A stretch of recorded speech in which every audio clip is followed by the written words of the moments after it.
Assalamualaikum warahmatullahi wabarakatuh. Salam sejahtera bagi panjenengan semua. Eh, Bagaimana kabarnya Yanda dan Bunda? Saya doakan panjenengan semua senantiasa diberikan kesehatan, kenikmatan rezeki, serta kelancaran dalam segala aktivitasnya dan sukses selalu. Kali ini saya ingin sharing tentang apa yang harus dipersiapkan oleh satuan pendidikan di tahun ajaran baru 2022-2023. Tentunya saya masih setia dengan pendidikan anak usia dini.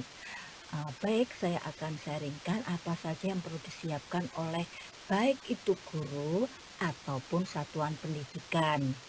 Karena kita sudah akhir di tahun pelajaran 2021-2022 dan untuk menyongsong 2022-2023 diharapkan semua satuan pendidikan di Indonesia kan sudah mulai mengimplementasikan kurikulum merdeka.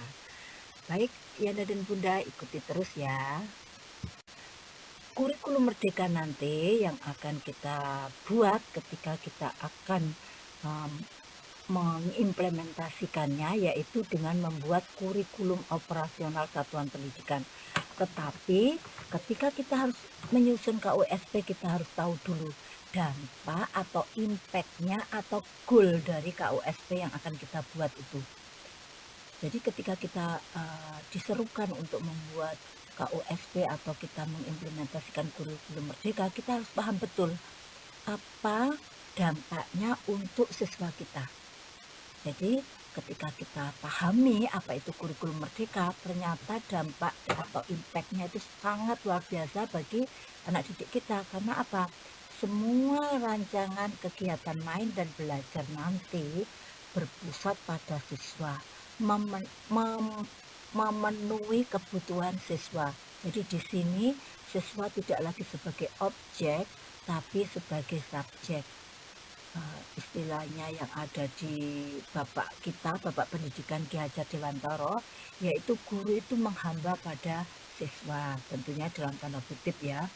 Baik, di kurikulum merdeka ini apabila panjenengan nanti mempelajari sebetulnya lebih simpel, lebih sederhana dan mendalam.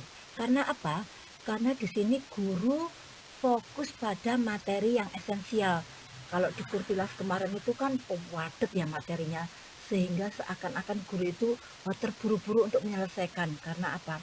Karena materi yang ada di Kurtilas itu padat dengan tema yang begitu banyaknya. Tetapi di kurikulum merdeka, materi tidak terburu-buru untuk diselesaikan oleh guru tersebut, tapi guru berkesempatan untuk mengembangkan materi tersebut. Nah, di sini tentunya guru harus banyak belajar dan mencari referensi untuk memperkaya diri sehingga mampu menghadirkan kegiatan main yang bermakna bagi anak.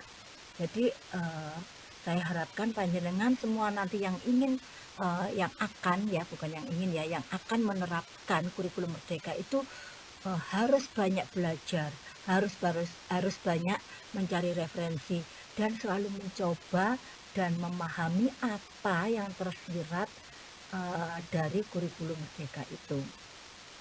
Kemudian yang kedua, lebih merdeka. Artinya apa? Guru mengajar sudah sesuai dengan tahap capaian dan perkembangan anak. Syaratnya guru harus kompeten, benar-benar paham betul apa itu kurikulum merdeka.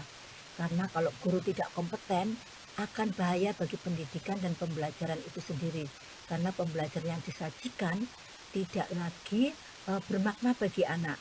Padahal dalam kurikulum merdeka itu diharapkan kegiatan main dan pembelajaran yang disajikan guru itu adalah kegiatan main yang dibutuhkan siswa sehingga akan menjadi kegiatan main yang bermakna bagi siswa.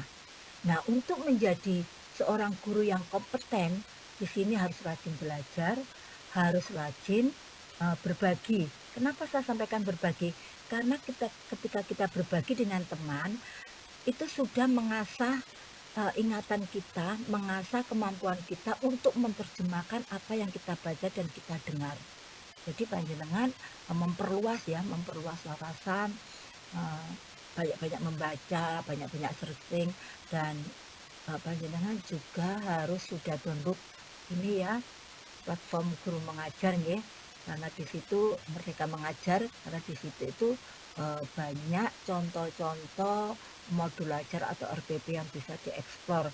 Karena nanti kalau pilihan panjenengan di IKN itu adalah mandiri berubah, itu panjenengan hanya bukan hanya, tapi memang kita harus mampu ya. Saya tidak bisa menyepelekan bahwa memodifikasi itu hanya, tapi kalau kita tidak mampu itu ya tidak bisa. Jadi kita harus mampu memodifikasi atau mengadaptasi modul ajar RPP yang sudah ada.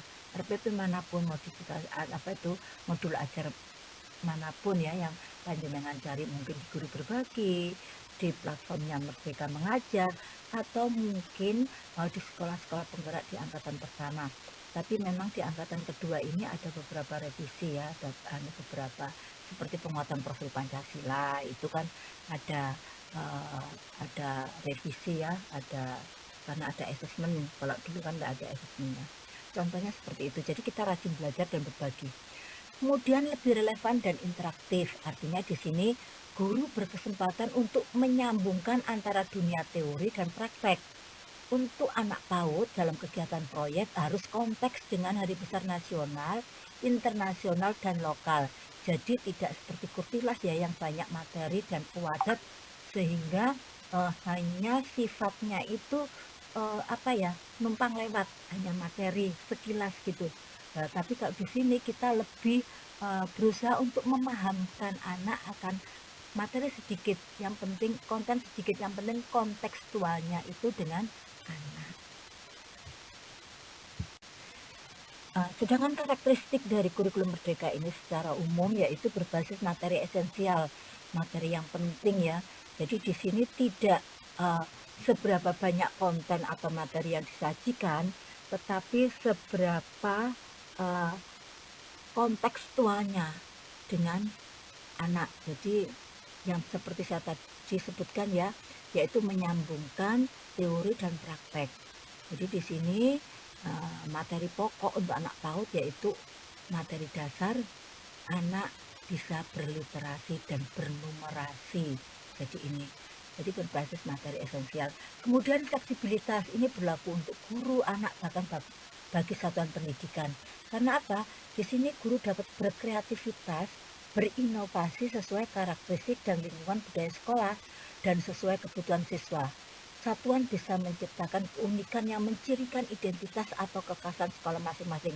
Jadi nanti masing-masing sekolah mungkin kegiatannya yang dirancang, KUSP-nya, komponennya sama ya, tapi kegiatan yang dirancang, tujuan pembelajarannya, otomatis topiknya juga akan berbeda.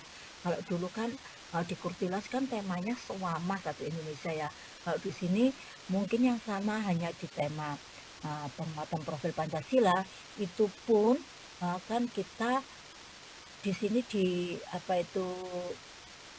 kurikulum Merdeka itu kan kita untuk PAUD itu minimal kan memilih 2 tema yang berbeda. Jadi kalau semester 1 misalnya sudah menggunakan Aku Cinta Indonesia, di semester 2 ya jangan pakai Aku Cinta Indonesia lagi, karena harus berbeda. Mungkin kita ambil di Hari Bumi ya, Aku Sayang Bumi, seperti itu. Nah, di situ tentu akan yang diekspor akan beda sekali gitu. Jadi makanya di sini satuan pendidikan bisa menciptakan keunikan yang mencirikan identitas atau kekhasan sekolah masing-masing. Kemudian pembelajaran berbasis proyek, ini lebih ke menanamkan proyek profil pelajar Pancasila atau menanamkan karakter sebagai bangsa Indonesia, jadi jati diri anak sebagai bangsa Indonesia. Kalau tadi karakteristik secara umum, kalau di sini saya bahas yaitu karakteristik di PAUD. PAUD itu kan merupakan fase fondasi ya, di mana di sini kita meletakkan kesiapan bersekolah. Sebetulnya sekolah yang sesungguhnya dialami anak itu ya ketika masuk ke SD. Nah, makanya kenapa di kurikulum Merdeka itu calistung tidak boleh diberikan secara drilling, karena itu nanti akan diberikan di SD. Kita di PAUD hanya mengenalkan ya.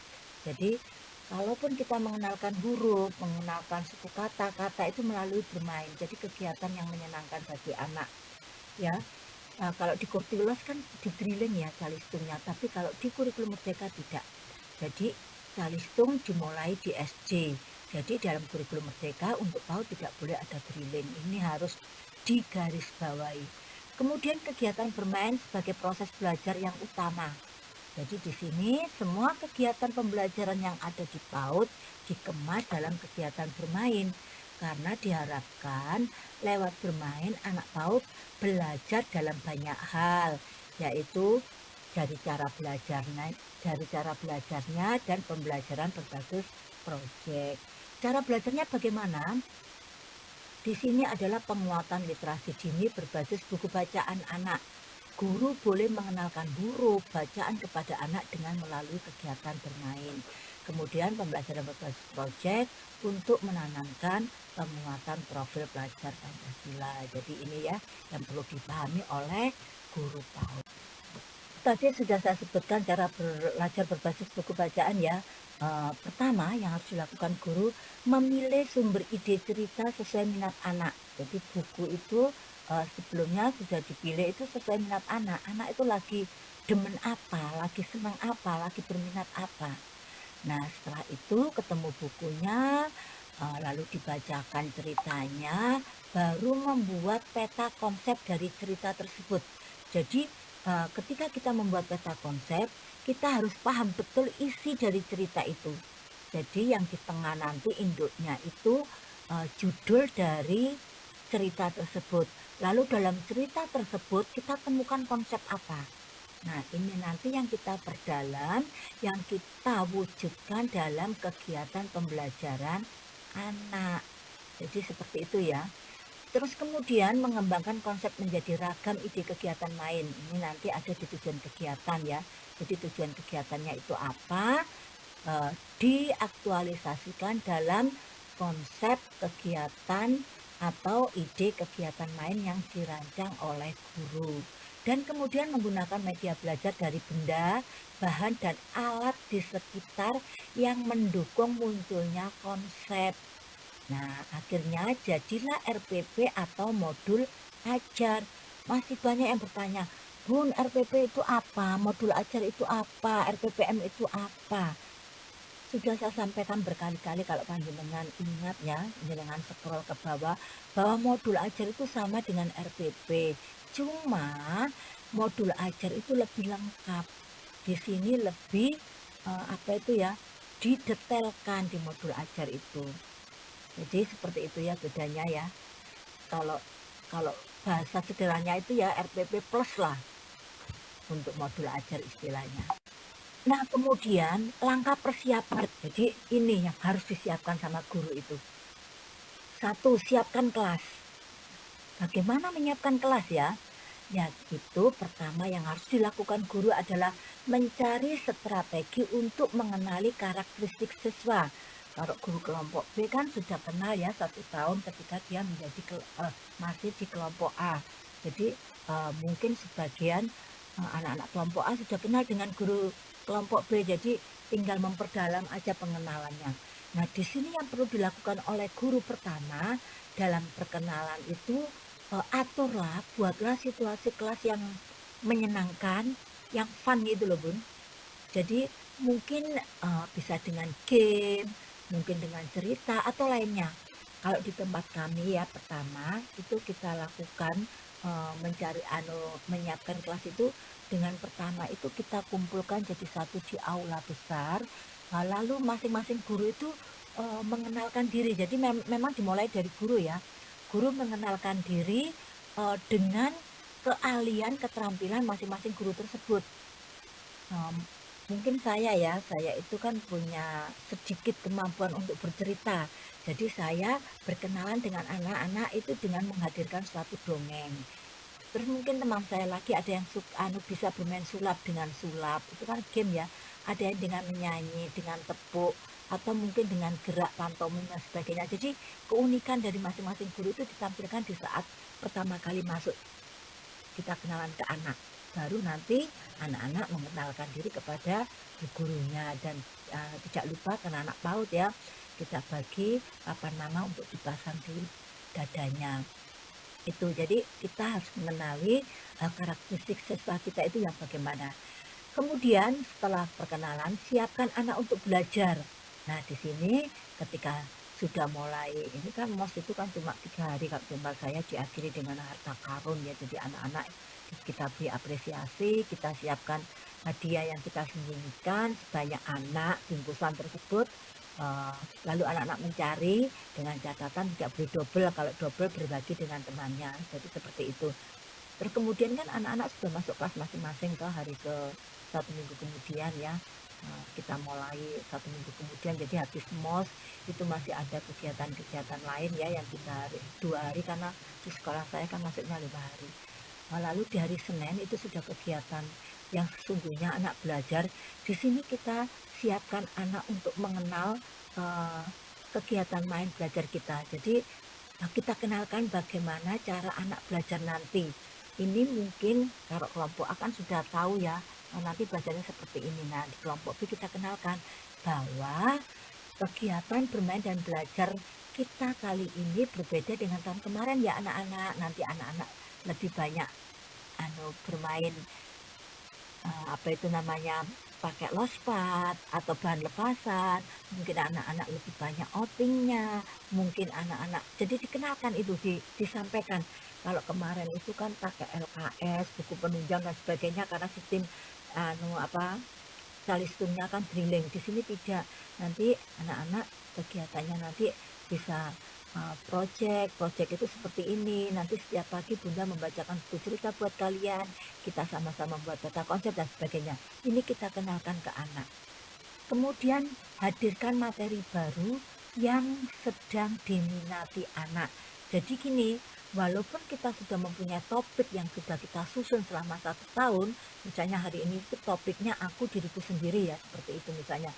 Tapi di tengah perjalanan anak-anak tidak berminat, dia lebih berminat ke lain hal. Misalnya ketika tiba-tiba di kelasnya itu dimasuki ulet bulu yang apa itu namanya, gatel itu. Otomatis satu kelas itu kalau sudah satu yang berteriak, otomatis satu kelas itu berteriak semua, ulat bulu. Di dalam kelas pasti ada jagoannya, lalu tiba-tiba menginjak atau bagaimana, atau sengaja memainkan di apa itu, ditunjuk-tunjukkan ke temannya, terus temannya lewari teriak-teriak, apalagi anak perempuan. Nah, ini yang guru harus peka. Oh, ternyata anak-anak hari ini, padahal kita sudah merancang ya, hari ini ternyata anak-anak lagi minat tentang ulat. Nah, sudah, supaya tidak geger, kita tenangkan, ulatnya kita sisihkan, lalu kita belajar tentang ulat. Jadi seperti itu, enggak apa-apa. Kemudian memelihara keterlibatan anak. Di sini maksudnya apa? Guru tidak dominan, tapi lebih banyak melibatkan anak. Kalau untuk anak-anak PAUD ya, guru harus pandai-pandai bisa memberikan pertanyaan pemantik yang dapat memotivasi anak. Jadi sebelum membacakan buku cerita, kita pancing dengan pertanyaan pemantik. Setelah bercerita dengan buku bacaan, kita pancing lagi dengan pertanyaan pemantik. Jadi pertanyaan pemantik itu adalah pertanyaan terbuka, sehingga menghasilkan jawaban yang berbeda. Bukan pertanyaan tertutup yang hanya jawabannya ya dan tidak. Itu nanti tidak berkembang. Jadi di sini memang kita harus mengasah kemampuan kita untuk selain memahami dan mendalami materi, kita juga harus pandai mengolah pertanyaan. Kemudian berikan panduan atau aturan kelas. Jadi aturan kelas itu aturan main itu loh Bun, setiap hari kesepakatan kelas ya. Itu jangan guru yang membuat, tapi buatlah aturan kelas itu dengan melibatkan anak untuk membuat aturan main bersama. Jadi misalnya anak-anak setelah kita kenalkan bahwa kegiatan main kita nanti beda, nah sekarang kita membuat aturan mainnya ya. Bagaimana? Siapa yang mau usul? Kalau Bunda usul gini, bisa dipancing dulu ya. Ketika kita selesai bermain, kita harus kembali meletakkan alat-alat bermain kita di tempatnya dengan rapi. Bagaimana? Setuju? Seperti itu. Nah, coba kalian punya usul apa? Kalau memang belum termotivasi, kembali guru menawarkan lagi. Jadi seperti itu. Nah, misalnya menghasilkan 5 dibacakan. Nah, setiap dalam kegiatan main kita sampaikan bahwa aturan mainnya seperti ini ya sayang. Nah, seperti itu. Jadi melibatkan anak ya nanti ya. Kemudian berilah umpan balik. Jangan lupa itu, karena apa? Untuk mereview kegiatan-kegiatan main yang bisa kita lanjutkan untuk hari esoknya. Jadi ketika kita berikan umpan balik, oh ternyata anak-anak ini masih bisa dikembangkan lagi dari berikutnya. Jadi berkelanjutannya itu lebih kegiatan main berkelanjutannya. Oke, yang kedua adalah membuat perangkat pembelajaran. Tadi kan sudah langkah pertama kan sudah ya, kita siapkan kelas. Sekarang kita membuat perangkat pembelajarannya. Yang pertama, guru harus memahami materi kurikulum baru atau kurikulum merdeka. Itu tidak boleh tidak, wajib hukumnya. Tadi sudah saya sampaikan, guru harus kompeten ya. Kemudian membuat alur tujuan pembelajaran, ini silabusnya ya. Jadi tujuan pembelajaran nanti dibuat ketika kita menyusun KUSP. Ada 3 CP, setelah topik misalnya kita buat topik 1 tahun, lalu kan ada 3 CP, masing-masing CP itu tujuan pembelajaran yang menggambarkan tentang topik ini dengan didasari visi, misi, dan tujuan pendidikan yang sudah kita rancang. Jadi seperti itu. Kemudian membuat RPP atau modul ajar. Di sini jangan lupa kita harus melihat kalender pendidikan sekolah kita ya, terus topik yang disiapkan dan beban jam pelajaran. Kemudian yang terakhir adalah merancang evaluasi atau assessment. Jadi nanti saya akan posting modul pembelajaran atau RPP di blog saya. Panjenengan boleh download dan silakan dipakai untuk referensi atau mungkin diadaptasi sesuai dengan kondisi sekolah. Jadi boleh. Nanti saya posting beberapa modul ajar dan RPP, contoh RPP dan modul ajar, nanti panjenengan bisa menggunakan untuk referensi, atau kemudian panjenengan kalau merasa sesuai dipakai untuk sekolah panjenengan dengan memodifikasi ya. Memodifikasi tidak memakai semua seluruh ya. Kalau memodifikasi itu mungkin ada dari komponen yang ada di situ di RPP atau di modul ajar saya itu ada yang sesuai dengan sekolah panjenengan, ada yang tidak sesuai. Yang tidak sesuai ini yang dimodifikasi, disesuaikan dengan kondisi sekolah panjenengan. Saya sudah memberi ini ya, kemarin sudah saya sharing bagaimana cara memodifikasi yang benar, memodifikasi modul ya. Baik, saya ingatkan kembali bagaimana cara menyusun rencana pelaksanaan pembelajaran atau RPP. 1. Ragam rencana kegiatan yang dikembangkan dari peta konsep dapat menjadi kegiatan inti pada RPP. Jadi, tadi sudah saya sampaikan di awal tadi ya, bahwa ketika kita sudah membacakan cerita, kita buat peta konsep. Nah, konsep-konsep yang ada ini kita kembangkan menjadi kegiatan main. Nah, kegiatan main inilah yang kita taruh atau kita letakkan di kegiatan inti. Sedangkan kegiatan pembuka itu berisi kegiatan yang dapat membuat suasana kelas jadi menyenangkan dan nyaman. Kegiatan pembuka disesuaikan dengan topik dan kebutuhan anak. Misalnya, saya topiknya tentang hujan. Biar anak-anak itu senang, mungkin saya kasih tepuk hujan. Dan supaya lebih lanjut lagi, mungkin saya akan memberikan lagu tentang hujan. Jadi di sini kita buat suasana kelas itu jadi senang dan nyaman, anak-anak itu jadi termotivasi gitu. Kemudian di kegiatan penutup berisi kegiatan yang mengajak anak menguatkan pengalaman selama pembelajaran. Jadi kita diskusi lagi tentang kegiatan pembelajaran yang sudah dilalui di kegiatan inti tadi. Lalu kita ulang lagi, kita review lagi, lalu kita refleksi. Kira-kira dari kegiatan main yang sudah dirancang guru tadi, mana yang paling disukai, mana yang tidak disukai, atau kurang diminati, seperti itu.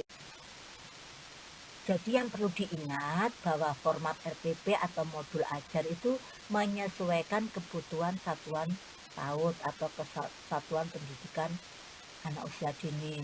Kemudian RPP dapat dibuat harian atau mingguan. Jadi dengan nggak usah bingung mana yang RPPM, mana yang RPP gitu ya. Prinsipnya adalah bahwa dokumen perencanaan tidak membebani pendidik secara administratif. Jadi kalau panjenengan bingung terus bagaimana Bu yang FPPM itu mana, yang FPPH itu mana, yang modul ajar itu panjenengan nanti tidak melangkah, hanya berputar di situ saja. Jadi di kurikulum Merdeka ini dokumen perencanaan tidak membebani pendidik secara administratif ya prinsipnya, tetapi perlu ada sebagai bagian dari dokumentasi pembelajaran dan sekaligus sebagai acuan dalam melaksanakan refleksi dan asesmen harian. Nah, asesmen ini masuk dalam kegiatan pembelajaran. Makanya kemarin itu ada beberapa teman yang bertanya, Bun, saya itu di platform Merdeka Mengajar mencari fase fondasi untuk asesmen kok tidak ada. Ya tidak ada karena kita tidak punya mapel. Asesmen kita itu jadi satu dengan kegiatan pembelajaran. Jadi tidak bisa seperti di fase A, B, C, D, E, F seperti itu yang punya mapel, yang sudah selesai kegiatan bisa kita buatkan apa itu namanya evaluasinya tidak ya. Jadi jangan mencari di situ, tidak ada. Kemudian setelah kita membuat rencana pembelajaran, sekarang medianya, media pembelajaran, alat dan bahan itu loh Bu, media pembelajaran itu ya. Nah di sini ada 3 media berbasis manusia. Di sini guru bisa meminta orang yang ahli di bidangnya untuk jadi narasumber. Atau mungkin anak diajak outing langsung melihat dan belajar di tempatnya. Contohnya misalnya ya, ketika kita belajar tentang pertanian, karena di sekolah saya kan di desa ya, mungkin nanti di sana di menjaga lingkungan, saya ada topik menjaga lingkungan, anak-anak saya ajak berkebun. Nah, bagaimana cara berkebun yang baik? Makanya anak-anak saya ajak ke dinas pertanian. Di situ nanti akan dipandu oleh pihak dari dinas pertanian bagaimana cara menanam yang benar. Jadi seperti itu. Kita di sini kan sudah jadi fasilitator ya, jadi kita memfasilitasi anak. Kemudian media berbasis cetak. Nah, kan tadi sudah saya sampaikan bahwa kegiatan bermain belajar kita adalah berbasis buku bacaan. Jadi di sini berbasis cetak itu ya buku bacaan anak tersebut atau gambar mungkin ya kalau kita tidak menemukan buku. Kemudian media berbasis internet atau komputer bisa melalui link YouTube atau video pembelajaran yang sengaja dibuat guru yang sudah disiapkan guru itu kita pakai ya. Ini berarti kan kalau kita pakai media berbasis internet atau komputer kan seperti ini, Merdeka kurikulumnya digital media pembelajarannya kan jadi seperti itu ya. Yang terakhir, apa yang perlu disiapkan yaitu kemampuan guru mendesain asesmen. Di sini asesmen harian ya, yang lembar amatan itu ada checklist dan catatan anekdot. Checklist itu dapat digunakan dalam kurun waktu tertentu. Nah di situ nanti panjenengan tuliskan nama anak, semester berapa, tahun pelajaran, kelas atau kelompok A atau B, terus sesi pembelajaran, kegiatan bermain, terus kemudian tanggal pengamatan dan nama pengamat yaitu nama gurunya tentunya ya. Nah di sini yang harus panjenengan tulis adalah tujuan pembelajaran. Kenapa harus tujuan pembelajaran? Karena tujuan pembelajaran adalah indikator kompetensi siswa yang akan diamati. Tuliskan sesuai perencanaan di semester yang panjenengan tulis di KUSP dan kegiatan main yang telah direncanakan ya. Jadi panjenengan tulis tujuan pembelajarannya apa, misalnya di CP Jati Diri ya, kegiatan mainnya ini itu tujuan pembelajarannya apa, terus kegiatan mainnya apa, panjenengan tuliskan di situ. Kemudian jangan lupa kemunculannya, kalau memang sudah muncul ya dicontreng, kalau belum muncul ya disilang. Saya sudah memberi contoh loh ya.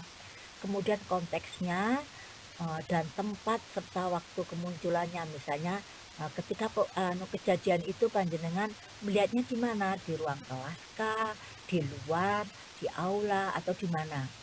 Kemudian kejadian yang panjenengan amati apa itu tadi? Dan kolom catatan dan umpan balik. Jadi kolom catatan ini kita analisis terlebih lalu kita berikan umpan balik juga. Kemudian catatan anekdot. Di sini sama ya, nama anak, semester, tahun ajaran, kelas atau kelompok, peristiwa apa, tulis kejadian sebenarnya, bukan kalimat asumsi guru ya. Jadi kejadian sebenarnya celoteh anak itu loh yang kita tulis. Terus sesi pembelajaran, tempat kegiatan bermainnya di mana. Terus jangan lupa siapkan kolom umpan balik juga. Untuk apa? Untuk merekomendasi guru untuk pembelajaran selanjutnya. Apa yang perlu dikembangkan, maksudnya seperti itu. Dari asesmen harian tadi, selain catatan anekdot dan checklist, ada hasil karya dan foto berseri. Hasil karya itu apa? Yaitu hasil karya anak sesungguhnya memberi makna besar bagi guru untuk menemukan CP apa yang sedang dan telah dicapai peserta didik ya. Hasil karya yang lahir dari minat, ide, dan kemampuan anak adalah capaian pembelajaran yang sesungguhnya. Jadi ketika anak membuat bangunan dari balok itu dengan foto, itu hasil karya anak. Itu nanti dari foto yang sudah panjenengan dari gambar atau foto yang sudah panjenengan lihat itu, CP apa yang muncul? Jati diri kah, nilai agama dan budi pekerti kah, atau dasar literasi, atau bahkan mungkin tiga-tiganya. Jadi ketika dia membangun bangunan dari balok tadi, dengan tanyai dia berceloteh, di situ kita bisa tarik kesimpulan bahwa oh anak ini yang muncul nilai agama moralnya itu ada, budi pekertinya ada, jati dirinya ada. Apa itu? Dengan tulis. Kemudian foto berseri yaitu proses aktivitas yang menunjukkan kemampuan anak dengan celoteh dan catatan singkat. Foto berseri dapat disebut dokumentasi. Jadi ketika anak melakukan eksperimen seperti itu ya, jadi tahapannya itu foto berseri, namanya berseri ya, itu mulai anak menyiapkan sampai anak berproses itu dengan foto. Kalau nggak mau memfoto buahnya ya dengan rekam nggak apa-apa, jadi nggak harus dengan foto ya, direkam juga tidak apa-apa. Dan yang terakhir jangan lupa mereview materi yang akan diajarkan ya, berdasarkan refleksi pelajaran sebelumnya. Kemudian guru harus mendalami materi supaya bisa menyiapkan kegiatan main dan belajar.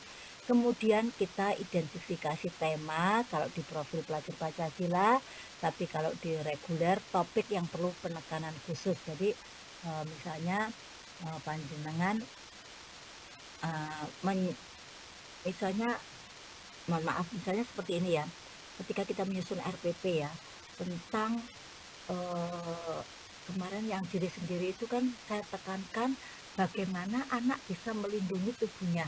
Itu kalau nggak salah itu minggu kemarin itu contoh RPP itu ya. Bagaimana anak bisa melindungi dirinya, saya tekankan seperti itu.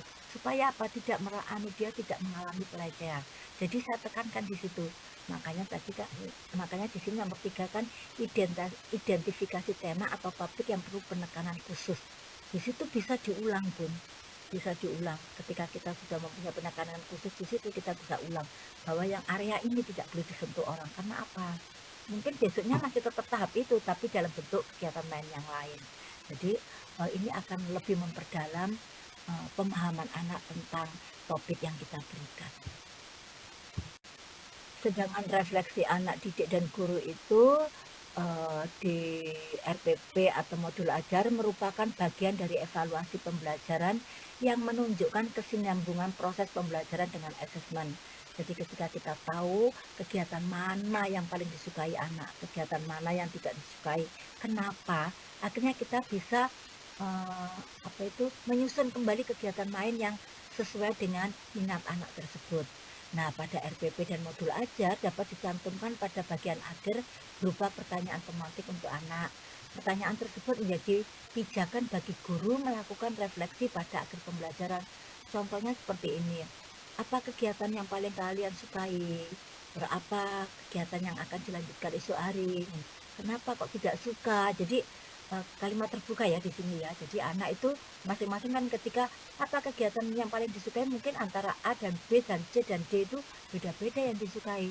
Terus kita kembangkan kenapa kamu suka, kenapa kamu tidak suka, seperti itu. Berapa saja yang ingin ditambahkan jika ingin melanjutkan kegiatan esok hari. Jadi misalnya eh, anak kan suka bermain air ya, wis ketika kegiatan pokoknya anak itu identik dengan apa ya, kegiatan yang dia membutuhkan suatu proses mencoba gitu. Nah, ketika diajak berhenti kan tidak mau. Lalu ketika refleksi kita, oh besok kita main lagi seperti itu ya sayang ya. Tapi tentunya tidak, kegiatan lainnya perlu ditambah. Kira-kira ditambah apa ya? Jadi kita bisa melibatkan anak untuk membuat kegiatan lain untuk besok itu. Jadi seperti itu Bunda yang perlu panjenengan siapkan selain mental dan kesehatan tentunya ya. Di hari pertama jangan sampai panjenengan tidak sehat atau sakit ya. Tapi panjenengan harus powerful sehingga bisa menciptakan kegiatan main yang luar biasa buat anak-anak kita. Kesan pertama anak dengan guru yang luar biasa akan membawa anak tersebut enjoy belajarnya sampai berikutnya dan berikutnya. Pokoknya semangat terus buat panjenengan semua dan jangan lelah untuk belajar dan berbagi. Oke, itu yang bisa saya sampaikan. Semoga bermanfaat ya Bunda ya. Tetap apa yang saya sampaikan kalau bermanfaat jangan lupa untuk berbagi. Next time saya akan ini ya, saya sudah menerangkan bolak-balik ya tentang RPP dan modul ajar, tapi teman-teman tidak apa-apa sih, memang kita proses belajar ya. Saya akan memberikan contoh bagaimana menyusun modul ajar saja untuk tayangan saya berikutnya. Kemarin kan masih memodifikasi ya. Nanti saya akan membuat menemani panjenengan sharing untuk bagaimana menyusun modul ajar. Kemudian janji saya yang apa itu proyek untuk tema keempat yaitu imajinasi dan kreativitas kan belum saya laksanakannya karena saya terlalu banyak kegiatan ini. Mungkin minggu-minggu terakhir saya ada libur, saya mencoba deh akan sharing itu. Sekian, semoga bermanfaat dan terima kasih sudah selalu dukung saya untuk selalu bisa berkarya. Ketika panjenengan ada apa itu ya, pertanyaan atau apapun boleh nanti di komen. Kalau untuk tanya nomor HP sepertinya saya sudah sharing banyak itu jenengan lihat di pertanyaan-pertanyaan temannya itu ya. Setiap itu sebetulnya saya kasih ya, tapi kalau saya untuk mencantumkan di apa itu tayangan itu saya belum berani. Jadi jenengan ketika ada komen itu tanya nomor HP biasanya saya jawab di situ. Jenengan cari sendiri atau lewat email nggak apa-apa. Nanti insya Allah kalau saya ada waktu saya selalu sempatkan untuk sharing Pak dengan panjenengan. Itu mungkin yang bisa saya bagikan. Terima kasih, sehat selalu buat panjenengan ya. Akhir kata, assalamualaikum warahmatullahi wabarakatuh. Sampai jumpa. Oh iya, ya dan Bunda saya sampai lupa. Beberapa teman itu menanyakan, Bunda bagaimana saya bisa mendapatkan buku cerita karya panjenengan. Gini, kalau panjenengan setuju, nanti juga kumpulan dari buku cerita yang sudah saya buat ya, itu akan saya post di blog. Bagaimana, setuju apa tidak? Terus siapa juga dari Yanda dan Bunda yang setuju apabila saya sharing modul ajar dan RPP produk saya di blog sehingga panjenengan bisa mengunduh dan mengadaptasi. Saya butuh komen panjenengan. Terima kasih.